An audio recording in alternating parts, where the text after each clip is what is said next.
Sud Radio jusqu'à 20h. Et le mardi, c'est l'emploi. Philippe Rossi.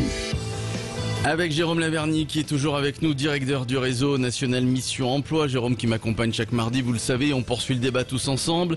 Le gouvernement qui maintient sa réforme de l'assurance chômage malgré la crise sanitaire et la crise économique qui suit. D'ailleurs, elle est là, on est en pleine récession. Va-t-on vers une plus grande précarité? Ça, c'est la question que l'on vous pose sur les réseaux sociaux. Vous votez sur Twitter, sur Facebook. Petit résultat, petit point sur les sondages. Toujours 68% de nos auditeurs qui répondent oui à notre question. Le 0826 300 300, évidemment, si vous voulez témoigner, si vous voulez intervenir à l'antenne, débattre avec nous. Et on accueille tout de suite Anne Edou, maîtresse de conférence économie au CNAM et membre des économistes atterrés. Bonsoir Anne Edou. Bonsoir. Bonsoir à vous Anne Edou. Tout d'abord, tiens, est-ce que vous pouvez répondre à la question que l'on pose à nos auditeurs sur les réseaux sociaux, sur Twitter et sur Facebook? Va-t-on vers plus de précarité avec cette réforme qui va être complétée à la rentrée, hein? Alors, si la réforme qui était prévue passe effectivement à la rentrée, ce volet-là de la réforme, c'est-à-dire que le volet qui devait rentrer en vigueur au 1er avril 2020 et qui a été différé, selon une note de l'UNEDIC qui date déjà de l'année dernière, 850 000 personnes devaient être concernées par ce changement de calcul. Donc là, c'était avant la crise sanitaire, avec une baisse moyenne de 22% de leur allocation mensuelle nette. Donc voilà, si on intègre les effets de la crise sanitaire qui sont sûrement pas bons, je pense que ces prévisions de l'UNEDIC sur la hausse de la précarité des demandeurs d'emploi, elles sont encore à revoir à la hausse. Voilà. Donc bien sûr, la précarité des demandeurs d'emploi va augmenter. Il faut savoir déjà avant la crise sanitaire, plus d'un tiers des demandeurs d'emploi étaient pauvres. Vous expliquez, Anne Edou, pardon de vous interrompre, vous voyez un lien entre la réforme des retraites et celle de l'assurance chômage. Est-ce que vous pouvez nous expliquer?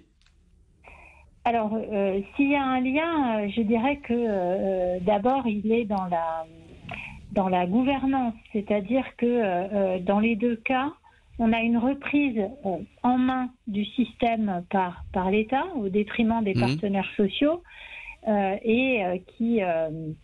en fait, conduit au fait que le financement se fait non plus tant par la cotisation que par d'autres mécanismes.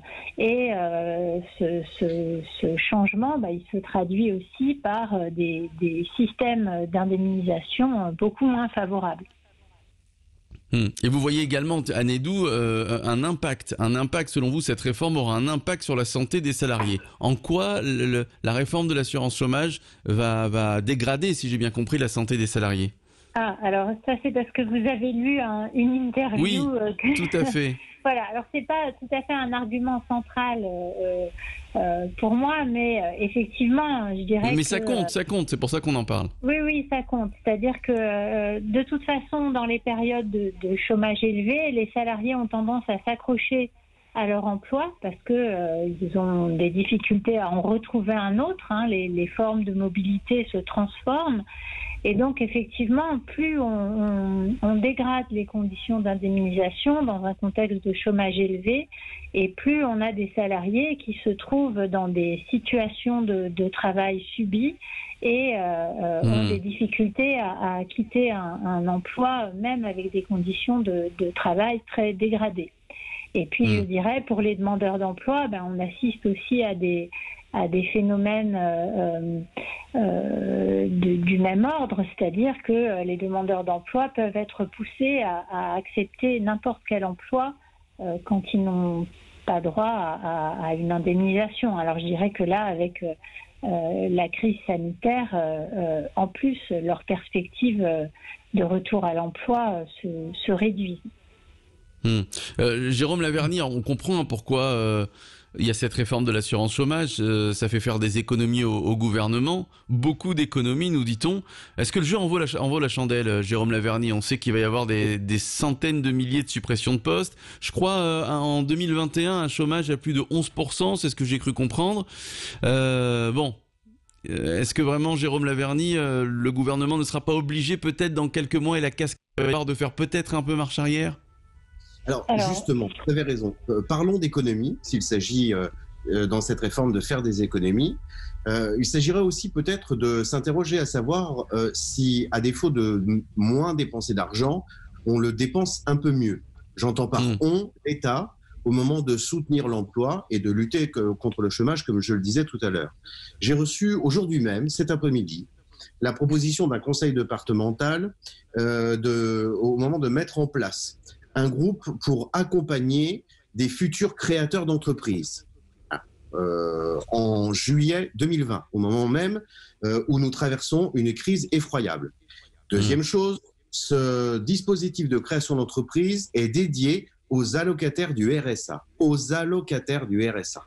Non mais il faut complètement être dingue pour lancer un tel dispositif au moment où nous sommes aujourd'hui, pour des gens qui, allocataires du RSA, sont dans une situation qui n'est pas la plus confortable pour créer une entreprise. Mais c'est comme ça, c'est une hystérie récurrente que celle d'envisager la résolution du chômage par, entre autres bien sûr, des groupes de futurs créateurs d'entreprises, d'accompagner les créateurs d'entreprises.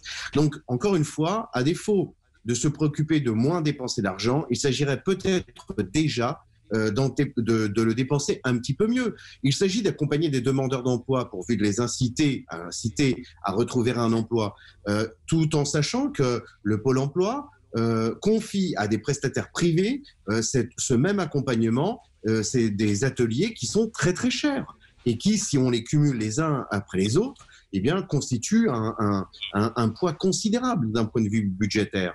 Et pour préciser le propos de Madame Hédou, oui, il va y avoir une baisse en moyenne de 22% sur les 850 000 personnes concernées, et toujours dans cette même étude de l'UNEDIC, pour 190 000 personnes, cette baisse va être de 50%. C'est considérable.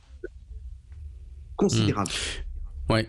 Merci à vous Anne Hédou d'avoir été avec nous ces quelques minutes, de nous avoir éclairé sur le sujet. Maîtresse de conférence économie au CNAM, vous êtes membre des économistes atterrés. Merci à vous Anne Hédou. Jérôme Laverny qu'on va retrouver dans quelques instants pour poursuivre notre débat. Le gouvernement maintient sa réforme de l'assurance chômage malgré la crise économique qui s'annonce. Va-t-on vers une plus grande précarité? Vous votez sur les réseaux sociaux. On vous attend également au 0826 300 300. On sera dans un instant avec Michel Bogas de Force Ouvrière et le chef d'entreprise Luc-Éric Krief. A tout de suite, on va débattre tous ensemble. Les vraies voix Sud Radio jusqu'à 20h. Et le mardi, c'est l'emploi. Philippe Rossi. Retour des vraies voix de l'emploi sur Sud Radio et notre débat qui se poursuit évidemment. Le gouvernement maintient sa réforme de l'assurance chômage malgré la crise économique. Question que l'on vous pose, va-t-on vers une plus grande précarité? Question que l'on vous pose sur les réseaux sociaux, Twitter, Facebook, vous votez. Toujours 70% de nos auditeurs qui répondent oui à notre question ce soir. Sud Radio, les vraies voix. Le débat est ouvert. Et pour en débattre, nos invités, Michel Bojas, secrétaire confédéral chargé de l'emploi Force Ouvrière. Bonsoir Michel Bojas. Bonsoir. Bonsoir à vous. Luc-Éric Krief également avec nous, chef d'entreprise, membre du MEDEF Île-de-France. Bonsoir Luc-Éric. Bonsoir à tout le monde. Et Jérôme Laverny évidemment, directeur du réseau national Mission Emploi qui est toujours avec nous. Alors fin avril, le PS, mais pas seulement, Europe Écologie Les Verts ont adressé officiellement un courrier au Premier ministre lui demandant tout simplement d'abandonner la réforme de l'assurance chômage. L'argument, ne pas ajouter à la crise sanitaire un carnage économique et social, fin de non-recevoir. En tout cas, ils n'ont eu aucune réponse. Sauf qu'on apprend que la réforme n'est ni abandonnée ni reportée. D'ailleurs, précisons qu'une partie de la réforme est déjà entrée en vigueur. C'est la partie qui durcit les conditions d'accès au chômage. Quant à l'autre partie, celle qui prévoit de durcir le calcul de l'allocation, elle entrera en vigueur en novembre à la rentrée. Michel Bojas, première question, cette réforme va tuer les plus précaires ? Ah oui, cette réforme manifestement va tuer les plus précaires, les tue déjà d'ailleurs en partie, puisque les conditions d'entrée de passer de 4 mois à 6 mois durcit, bien évidemment, mais surtout les plus précaires, ce qui bénéficiait, c'était ce qu'on appelle le rechargement des droits, c'est-à-dire que bien avant la réforme, ils avaient en un mois, s'ils travaillaient 150 heures, ils avaient de nouveau le droit de prolonger leur droit de 150 heures. Là, aujourd'hui, maintenant, c'est pour recharger.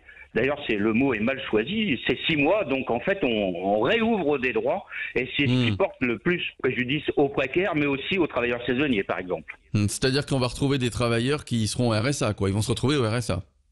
Très clairement, ils vont se retrouver aux minima sociaux, oui, au RSA. Aux minima sociaux.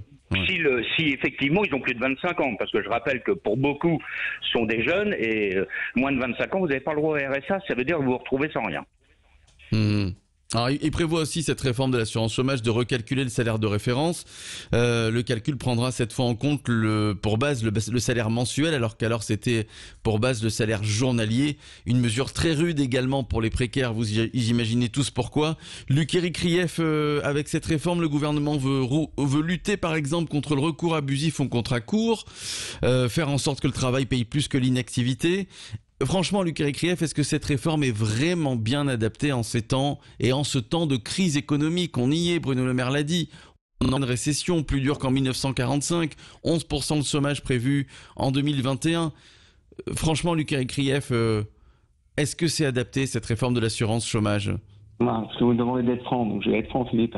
Je pense que le timing n'est pas adapté. On est dans une situation relativement compliquée, post-Covid, avec beaucoup d'incertitudes au niveau économique, beaucoup d'entreprises qui commencent à mettre en place des plans de licenciement. Donc il est évident que cette réforme tombe peut-être pas forcément au bon timing, dans le bon tempo, mais je dirais qu'on est un peu habitué maintenant au niveau du gouvernement à être un petit peu en décalage par rapport aux problématiques que nous rencontrons. Mais ceci étant, pour être toujours aussi franc avec vous, je crois qu'il est important de réformer le chômage, en tout cas les mesures d'accompagnement du chômage, pour une raison simple, c'est que nous avons en France le système le plus avantageux d'Europe. Donc il faut absolument que l'on puisse à la fois faciliter la création d'emplois, mais également ne pas inciter les gens à rester dans une situation précaire qu'est le chômage. Donc il faut pouvoir effectivement inciter les gens à aller vers l'emploi et donner la possibilité aux entreprises d'embaucher des gens qui seraient éloignés de l'emploi. Voilà, donc je pense que la réforme du chômage doit être accompagnée de mesures fortes pour créer de l'emploi, faciliter le développement de l'emploi en France et donner la capacité aux entreprises d'embaucher et de débaucher au fur et à mesure que leur carnet de commandes se remplit. Voilà. Donc je pense que le tempo n'est pas le bon, mais la nécessité de la réforme est malheureusement incontournable. Jérôme Laverny, cet argument de la flexibilité du travail, de permettre aux entreprises d'embaucher, effectivement, c'est un bon argument. On comprend ce que veut nous dire Luc Éric Krief, mais ça ne résout pas le problème de la précarité et de ces chômeurs qui ne s'en sortiront pas, qui accumulent les contrats courts. Il faut aussi penser à eux et trouver la bonne équation. Tout à fait. On est bien d'accord que l'idée, c'est de lutter contre le chômage. Ça n'est pas un argument du tout. Le véritable argument, c'est de savoir quel type de moyens véritablement concrets on met. Là, il s'agit d'un pouvoir incitatif qui ne se situe que d'un côté de la barrière, c'est-à-dire qui repose sur le fait que en diminuant les allocations, on va inciter ou plutôt forcer un chercheur d'emploi à redoubler ses recherches et à retourner sur le marché du travail de façon plus rapide. Mais on ne s'intéresse pas à l'autre côté de la barrière. Je prends un exemple très concret. Pour un poste de préparateur de commande au fin fond d'une zone logistique très éloignée et des transports et des centres urbains, si le salaire reste le même, on aura beau réduire les allocations chômage, il restera très difficile pour un employeur de trouver un candidat et pour des candidats rémunérés par l'allocation chômage de persévérer à y candidater. Donc il aurait été peut-être judicieux de jumeler cette gestion de l'allocation chômage, si tant est qu'elle soit pertinente, d'un intérêt aussi sur la rémunération de certains secteurs, de certains métiers, de certaines zones géographiques. Je partage 1000 fois le point de vue de M. Krief. Je le disais tout à l'heure aussi, le timing est vraiment très mauvais. Car en réalité, c'est maintenant qu'on voit des entreprises éprouver de réelles difficultés et de mettre en place des plans de sauvegarde de l'emploi, comme on le dit très poliment. Michel Baujas, vous avez demandé, j'imagine, l'abandon de la réforme, le report de la réforme. Est-ce qu'il y a une réunion qui est prévue, par exemple, avec les partenaires sociaux pour pouvoir discuter de ça, de cette proposition, par exemple ?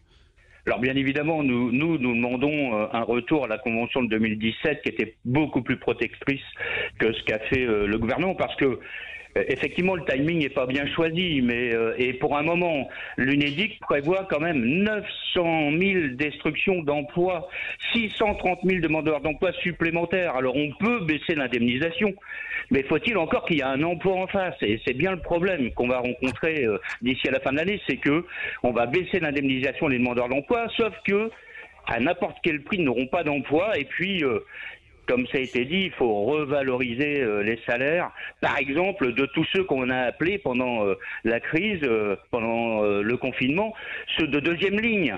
Tous ces petits boulots qui nous paraissaient insignifiants, et on a bien vu que s'ils n'avaient pas été là, eh bien, une grande partie de l'économie se serait encore plus effondrée qu'elle ne s'est effondrée. Donc, il y a une revalorisation des salaires, une revalorisation des métiers, et à côté de ça, abandonner cette réforme, parce que ça a été démontré, comme pour la dégressivité, ça avait été déjà essayé. La démonstration est faite que c'est pas ce qui encourage les demandeurs d'emploi à aller vers un emploi. Au contraire, ça les éloigne encore plus.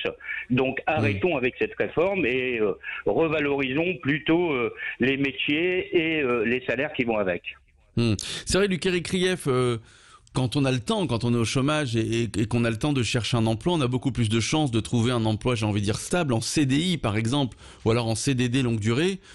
Alors que si évidemment on nous presse, comme ça va être le cas à partir de novembre, si on nous presse à trouver un emploi, qu'est-ce qui va se passer finalement? On va enchaîner les contrats courts tout simplement. Alors, je crois, Philippe, il y a plusieurs problématiques, parce que j'entends effectivement ce que disent les contradicteurs.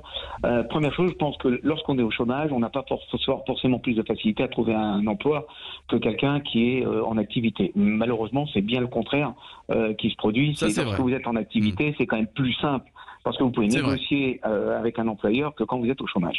Donc ça, c'est le premier aspect. Le deuxième aspect, et là où je ne suis pas entièrement d'accord avec c'est la personne qui est avec moi, qui son prénom. Michel Bojas, une force ouvrière. Voilà, excusez-moi Michel. Où je suis pas entièrement d'accord, c'est que il y a deux choses en France qui sont pénalisantes. Premièrement, c'est le coût du travail. On fait partie aujourd'hui des pays au monde où les prélèvements obligatoires sont les plus importants au niveau des entreprises. Donc il faut absolument, si on veut augmenter les salaires, diminuer le niveau de charge sociale pour maintenir la compétitivité. Parce que si on augmente les salaires, forcément, on augmente le coût du travail et nécessairement, on devient de moins en moins compétitif, et c'est bien ce dont souffre la France. La deuxième chose qui me paraît importante, et c'est là où je suis pas d'accord, c'est quand on voit les autres pays européens, notamment le Danemark, l'Allemagne, la Suède, la Hollande, qui ont des mesures très incitatives d'accompagnement des salariés qui sont au chômage ou qui sont éloignés effectivement de l'emploi. Quand on voit les mesures qui sont mises en place en termes de dégressivité et quand on voit les niveaux de chômage, il y a forcément une action dans ces pays-là qui porte des fruits et qui incite les gens à aller vers le travail. Mais quand on regarde, et c'est là où il faut voir la globalité... Ils n'ont pas le même taux de chômage que nous, désolé, mais quand vous avez un taux de chômage à 4%, c'est pas honte. Non, mais justement, posons-nous la bonne question. Pourquoi dans ces pays-là, le taux de chômage est à 4% et pourquoi en France, il est autour de 10% en catégorie A, alors qu'on sait très bien qu'il est autour de 13, 14 voire 15% quand on intègre tous les gens qui sont éloignés de l'emploi. Donc il faut se poser les bonnes questions. C'est pourquoi il y a un niveau de chômage qui est aussi élevé en France par rapport aux pays européens. 2, pourquoi les gens qui sont au chômage dans ces pays-là retrouvent plus facilement du travail parce qu'ils sont peut-être aussi mieux accompagnés pour aller du travail. Il y a peut-être des soucis de formation des travailleurs qui sont éloignés du travail, donc qui sont au chômage, et qu'on n'arrive pas à les requalifier sur d'autres postes. Donc, si vous voulez, je crois qu'il y a un traitement du non-emploi en France qui n'est pas pertinent. Et c'est là-dessus où il faut, à mon avis, accentuer des solutions de la réforme.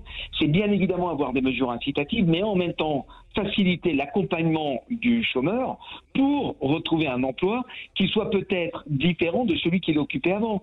Puisque aujourd'hui, on sait très bien que les qualifications sont différentes et que les besoins des entreprises sont différents, donnons la possibilité de répondre aux besoins des entreprises. Je rappelle quand même un chiffre, si vous me permettez Philippe, encore 30 secondes, c'est qu'aujourd'hui vous avez environ 500 000 emplois non pourvus en France, que les entreprises n'arrivent pas à trouver des salariés, même ceux qui sont au chômage, pour répondre à ce besoin-là. Donc ça veut dire qu'on a bel et bien une difficulté de trouver des gens qualifiés sur des emplois qui sont non pourvus aujourd'hui. Donnons la possibilité à ces 500 000 emplois non pourvus de trouver un salarié qui vient correspondre aux besoins de l'entreprise. Alors il y a une note de l'UNEDIC sur l'impact de la réforme de l'assurance chômage. Il y a des chiffres assez intéressants. On va en parler dans quelques instants et j'aimerais avoir votre réaction sur ces chiffres. Jérôme Laverny, Michel Bojas et Luc Krief. On va se retrouver dans quelques minutes. Notre débat qui se poursuit évidemment. Le gouvernement maintient sa réforme de l'assurance chômage malgré la crise économique. Va-t-on vers une plus grande précarité? La réponse est oui du côté de nos auditeurs. Oui à 70%. Tiens, vous continuez de voter. Il reste encore une petite partie, la dernière partie de l'émission. Vous votez sur les réseaux sociaux et on se retrouve dans une poignée de secondes avec Jérôme Laverny, Michel Bojas et Luc Krief. On poursuit le débat, à tout de suite. Les vraies voix Sud Radio jusqu'à 20h. Et le mardi, c'est l'emploi. Philippe Rossi. Allez, dernière partie des vraies voix de l'emploi. Et notre question ce soir, le gouvernement maintient sa réforme de l'assurance chômage malgré la crise économique qui s'annonce. Va-t-on vers une plus grande précarité? Toujours avec nous, Michel Bojas de Force Ouvrière, secrétaire confédéral Force Ouvrière chargé de l'emploi. Et puis Luc Krief, administrateur MEDEF Île-de-France. Il est chef d'entreprise également, Luc Krief. Jérôme Laverny, toujours avec nous, directeur du réseau national Mission Emploi. Et puis j'aimerais vous lire cette note sur l'impact de la réforme. L'UNEDIC qui estime que durant la première année de la réforme, sur les 2,6 millions de personnes qui auraient ouvert un droit avec l'ancien système, eh bien 9% n'ouvriront aucun droit avec ces nouvelles règles, 12% ouvriront un droit plus tard, qu'elles n'auront pas réuni immédiatement les 6 mois nécessaires. On peut imaginer que certaines d'entre elles seront, comme le disait Michel Bojas, au RSA, aux minima sociaux. 11% d'entre elles auront une durée de droit plus courte. Luc Krief, vous entendez ces chiffres, j'imagine.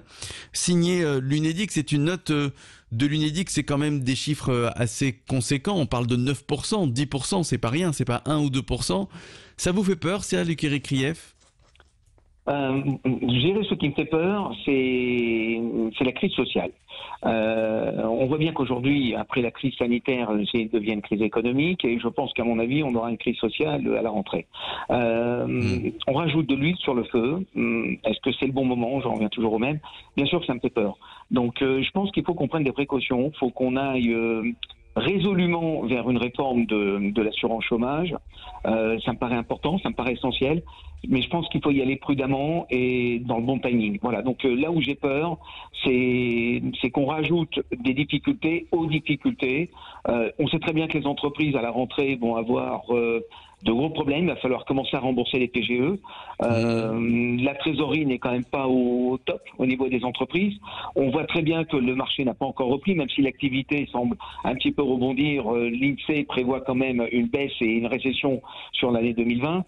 Donc, je ne sais pas si effectivement la réforme de la retraite, la réforme du chômage vient au bon moment. Voilà. Donc, ça me paraît inquiétant. Oui, je suis inquiet. Oui. On aurait pu aller par palier aussi, ça aurait pu être une bonne idée. Michel Bojas, avant de donner la parole à Jérôme Laverny. Michel Bojas. Écoutez, bien évidemment, c'est pas moi qui vais vous dire que c'est une bonne réforme, mais qu'elle est la bienvenue. Donc c'est effectivement une mauvaise réforme, et les chiffres, on les connaissait. C'est au total, quand la réforme sera complètement opposable aux demandeurs d'emploi, c'est 1,3 million de personnes qui seront concernées. Et ce 1,5 million de personnes va encore augmenter, puisque le nombre de demandeurs d'emploi va augmenter. Et comme vous l'avez dit, l'UNEDIC, dans sa grande prudence, a donné que des pourcentages. Donc c'est une quantité énorme de demandeurs d'emploi qui vont voir leur indemnisation baisser, mais et puis avec la difficulté de retrouver un emploi, et puis avec, par exemple, pour les cadres, la dégressivité, et donc tout ça c'est malvenu en ce moment. Je suis d'accord avec excusez-moi, j'ai aussi oublié votre prénom avec la. Oui, Luc Krief. Voilà, on est tous d'accord pour dire qu'il y a un problème de timing, ça c'est sûr. Parce qu'il y a un problème, voilà, et puis que surtout, c'est que nous on demande un retour à la convention de 2017, et à ce qu'il me semble, le MEDEF l'avait signé, donc on demande à ce qu'il y ait un retour à une gestion paritaire, une négociation paritaire, que ce soit les partenaires sociaux qui négocient la réforme de l'assurance chômage, et non pas qu'elle soit imposée comme ça très directement par le gouvernement, parce que on parlait du coût du travail, mais c'est un faux problème, parce que le salaire médian en France, il est à 1 800 €. Ça veut dire que 50% des salariés en France gagnent moins.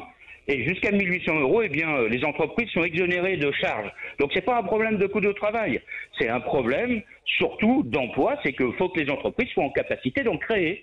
Et pour l'instant, malheureusement, ça a été dit, elles ne sont pas en capacité de créer de l'emploi.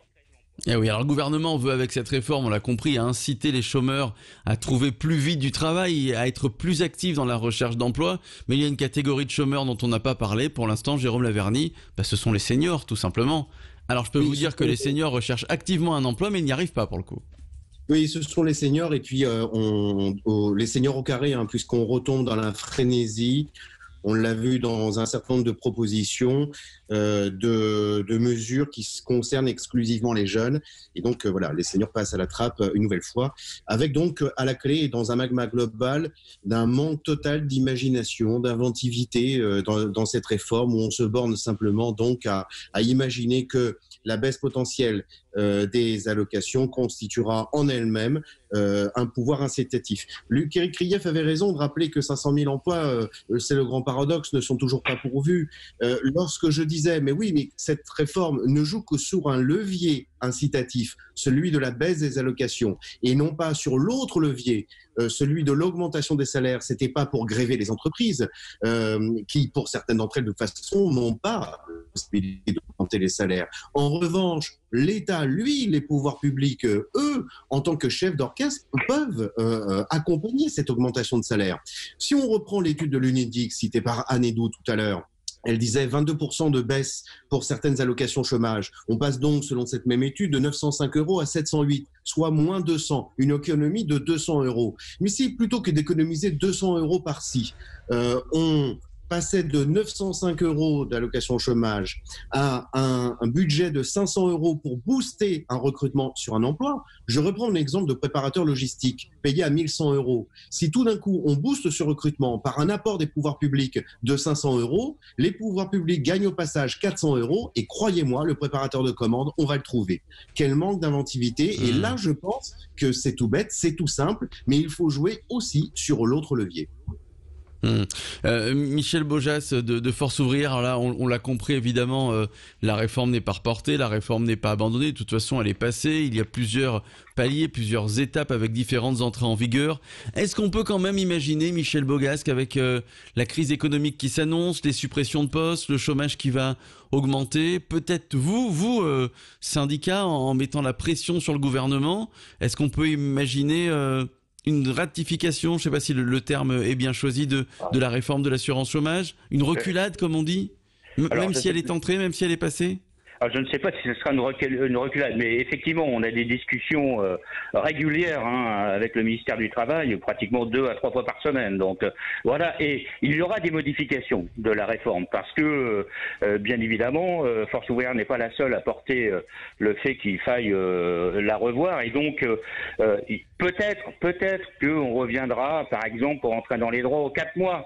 Peut-être qu'on révisera un peu le calcul du FJR pour que ça soit moins violent, parce que on parle de 20% de baisse d'indemnisation, mais pour certains demandeurs d'emploi, et dont les plus précaires, c'est 50% qui risquent de perdre. Donc on va peut-être aménager, sauf que l'aménagement n'est pas suffisant. 190 000 personnes vont perdre 50%. Oui, voilà. Luc-Éric Krief, le mot de la fin. Le mot de la fin, je crois qu'il faudrait que, à mon avis, tous nos gouvernants passent par l'entreprise, passent par gérer le monde concurrentiel pour prendre les bonnes mesures. Un chef d'entreprise, il essaie toujours de coller son marché et il est très pragmatique. J'ai l'impression, si vous voulez, qu'on tombe dans des dogmes de plus en plus et qu'on veut réformer, c'est bien. Mais on ne réforme pas en écoutant suffisamment ce qui se dit au niveau des partenaires sociaux. Je pense que les corps intermédiaires sont importants et je rejoins ce que tout à l'heure disait Michel. Nous avons quand même un rôle essentiel au niveau des activités économiques et activités sociales. Je crois qu'il faut écouter un petit peu plus les corps intermédiaires et à un moment donné prendre les mesures qui s'imposent pour redonner de la vigueur à l'économie, redonner de la vigueur à l'emploi et redonner l'envie que la France devienne une nation compétitive eu égard à ses concurrents européens qui l'ont compris depuis fort longtemps et qui sont beaucoup plus actifs sur le marché de l'emploi que nous le sommes.